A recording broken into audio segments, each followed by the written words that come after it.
मिथुन रास या सप्ताहात चंद्रबुध युती चंद्र शुक्र लाभयोग सप्ताहाच्या सुरुवातीलाच अडचणी वाढवणार आहेत.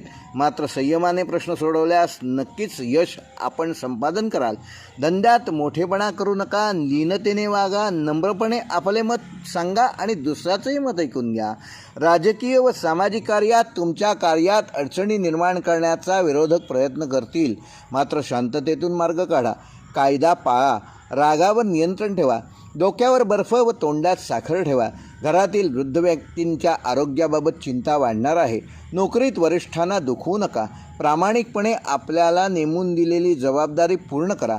संशोधनाच्या कामात जास्त मेहनत घ्यावी लागेल.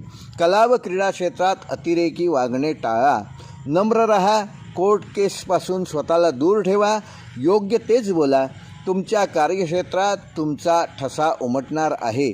व्यावसायिकांना फायदा करून देणाऱ्या नवीन संधी चालून येतील. काहींना वरिष्ठांकडून न मागता सहकार्य मिळेल, ते डावलू नका. व्यावसायिक भरपूर आणि मनाजोगते काम झाल्याने ह्या आठवड्यात खुश राहणार आहेत. भागीदारीत व्यवसाय सुरू करण्यासाठी हा कालावधी उत्तम आहे. सप्ताहाच्या मध्यात उत्तम ग्रहमान असणार आहे. मनासारखी आवक वाढणार आहे. मित्रांच्या भेटी मनाला आनंद व उल्हास देतील. सप्ताहामध्यानंतर खरेदीसाठी अनुकूल ग्रहमान आहे.